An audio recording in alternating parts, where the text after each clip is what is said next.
Hi, the governor of the Central Bank of Nigeria, Mr. Yemi Cardoso, has done a lot in terms of our monetary policies since he assumed office since last year. But in all that he has done, there is one particular aspect of his job that I have followed from the beginning up to the end, and in fact, I can say there is a story behind it. There is a story of dedication to work, there is a story of competence, and there is a story of patriotism. So yesterday, there is a news that came out that the central bank has finally completed the payment of all the forex forward backlog that were inherited when he entered office. So simply put, what is forex forward contract?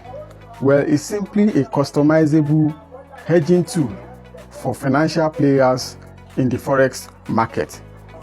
In this case, there is a contract between those entities and the central bank as forward obligations. But when it was time for the central bank to give them their dollar back, their dollar equivalent or whatever naira they have given, there was no liquidity to give. And that was what piled up over the years up until Cardoso came in. So when Mr. Cardoso came in, the question is, okay, how much are we owing? All the entities brought up their claims and it totaled to about $7 billion. So the central bank led by Mr. Cardoso decided to honor the obligations. One, because this is a sovereign nation and our integrity is very paramount to us. Number two is that an obligation is an obligation. It has to be fulfilled. Number three is that investors were beginning to get scared because that means our market cannot be trusted. Anything can happen if the whole central bank can default on its obligations. So it was sending back signals, and the central bank governor decided to say, okay, we are going to be paying in tranches. In the process of trying to assess the claims and see what and what, they discovered there are some things that are not adding up. And they said, okay, wait, let's do a forensic audit of these 7 billion naira claims. And let's see if all of them were actually genuine or there are ones that are not genuine. So they invited consultants and they decided to do a forensic audit of the claims. At the end of the day, it was found out that $2.4 billion had no validity in the whole claim. There were some entities that their claims had no proper documentation. There were some claims that the money they were requesting was actually more than what was in their books. And there were even some entities that were not in existence. The governor of the central bank decided to say, well, we are only going to pay $4.6 billion because those are the ones that are valid. The other 2.4 are not valid because there were no claims, valid claims for them. Now came the next question. Where will the money come from? Don't forget that at that time, Nigeria was battling greatly with liquidity issues. There were no supply of forex. That was when JP Morgan assessed our reserve and said our net reserve is about $3 billion, give or take. And we were also battling with the fact that we don't print dollar. So we can only get dollar and spend. And there were no ways to get dollar other than from the crude oil that we sell. So the first thing they did was to say, okay, from now on, all the proceeds from the crude oil will not go to the NNPC again. It will be going directly to the central bank.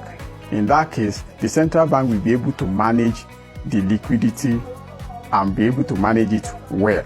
So if there is any operational cost for the NNPC, after the money has been remitted to the central bank, they can bring out their documents. The CBN will pay them their operational cost. The second thing they did was to say all MDAs, all the money that will be collected by MDAs will be going directly to the CBN. Unlike before, that the MDAs will first of all collect the money, take whatever belongs to them, and remit the rest to the CBN. Those two strategies were very important in the sense that whatever forex we now have, everything is domiciled in the CBN, who are in the best position to manage our forex. So from there, they started paying these entities one after the other. Until yesterday, that the CBN came out and said they have finished the payment of all the validly claimed backlogs. That is very important, and it's very instructive in the sense that at the time we were dealing with a lot of fluctuations, speculators. He was dealing with banks on one hand, dealing with the BDCs on one hand, dealing with the IMTOs on the other hand, at the same time trying to pay back the backlog. This story is very impressive because in the midst of all this, it is very interesting to see a man who is very dedicated to his job, to see a man who brings competence into his job, and to see a man who sees transparency as his watchdog. Of course, it is not yet Uhuru. We are not out of the woods yet. But from the outlook that is coming from the monetary side, it is very promising, and it is very assuring that we are moving in the right direction. I am very happy with what Mr. Cardoso has done, and I wish him the very best in the interest of our dear nation, Nigeria.